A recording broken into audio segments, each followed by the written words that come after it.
Hey guys, welcome back to my channel. Today's video is a very interesting one, I promise you. Black women who date white men. Why do you think this relationship have the lowest divorce rates? A white man is giving us an answer. Let's check it out. Why do black women with white male partners have some of the lowest divorce rates? Now, this is actually not my question. This was doing the round on Threads a couple of days ago. I saw it just before I was going to bed, and I thought I wanted to talk about it because I've actually talked about this before, oddly enough, like almost a year ago from now. I think the answer is really obvious. I just think there's some discomfort around it. Now, first, the boring part. I did some research. Most of the data that we have is unfortunately just from the US. There isn't that much data about us in the UK. I imagine that I have a question. Why does it seem like the US seem to always have data way more than other countries? Why is it like that? I really don't know why. My country.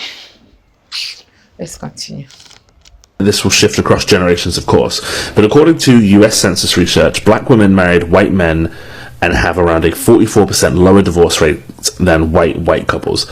The reverse pairing, a white woman with a black man, is the opposite way. It is nearly double the divorce rate of white couples. Interracial marriages overall, if you lump all of the different pairings together in the US, they tend to have a higher divorce rate, but that specific pairing of black women and white men often comes out consistently as one of the most stable. So ultimately, we're talking trends here, we're not talking rules. You know, this doesn't apply to everyone. If this doesn't make sense for you, then it doesn't make sense, and that's fine. Full disclosure, of course, I'm mixed. My father's white, my mother's black, so a lot of this is part from research and a lot of this is lived experience too. I think the part that doesn't get talked about enough, that of all the four groups involved, white men, white women, black men, black women have to be the most discerning.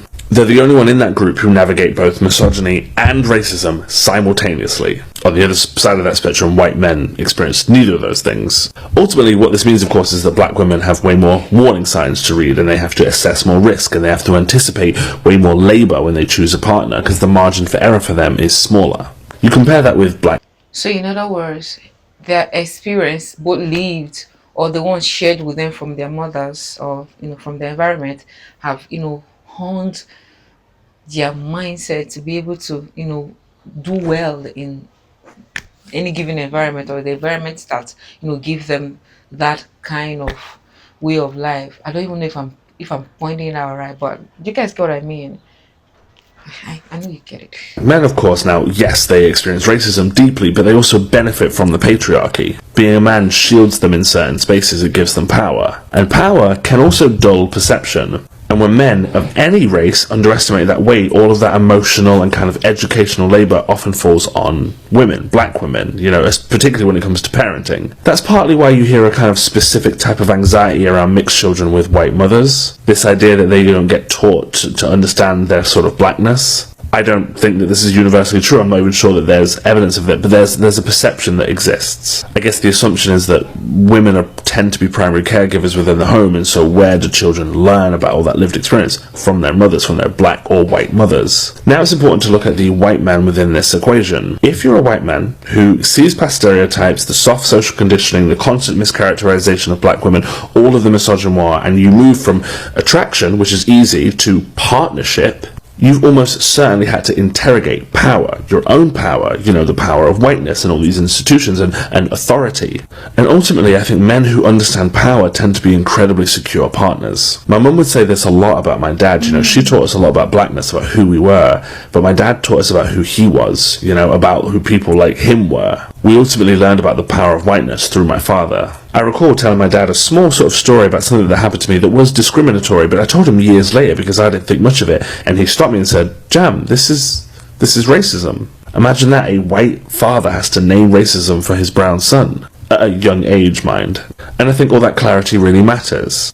Ultimately, a white man who understands power doesn't just show loyalty in a relationship, but also recognizes his own power and shows up in hospitals and in schools and in offices and in systems and with the police and with any kind of authority, and recognizes when something isn't right and his own power and also responsibility to deal with it. Ultimately, it's just really important to remember that partnership is not just romantic, it's also about security.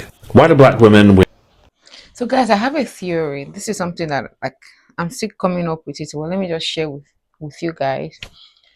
I have the theory that anyone, whether white or black, anyone that deviates from the norm that they know in terms of marriage, like for instance, if a white man falls in love with a black woman enough and sees her enough to get married to her against all odds.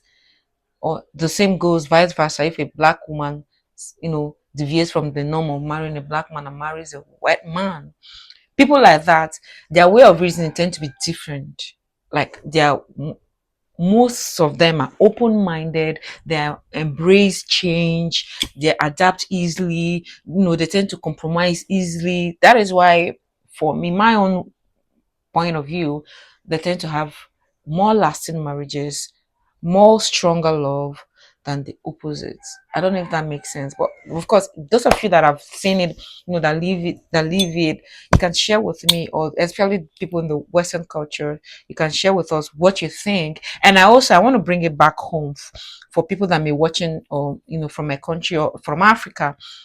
Of let me just even hone it, bring it down to my country, Nigeria.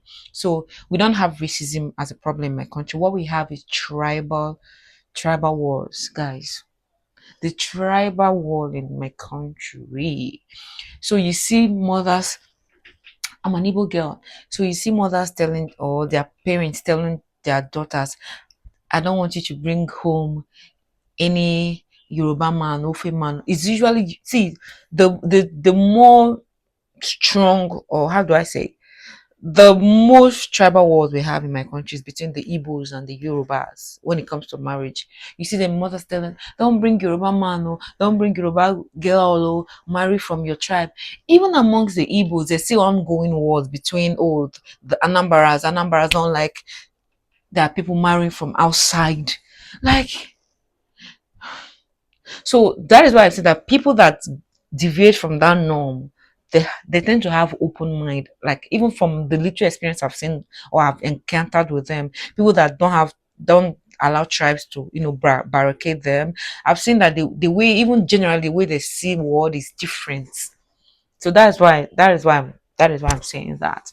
But let me see what people in the comments and say. Yeah, somebody said a white man with a black woman receives a lot of societal pushback. Oh, in order to marry her, he has to love her enough to defend her strongly. You see, I said it, and this person just puts it into more perspective. I said it. For a man, a white man, to want to deviate from the norm and want to marry, that means he must love her so strongly that he's ready to push against all odds. For me, this is just a summation. This is it. This is it. But let me know what your thoughts are in the comment section, guys. Please don't forget to like and subscribe, and take care of yourself. Bye. I would love to, if you have more videos like this, I would love to look into it. I love this discourse like this.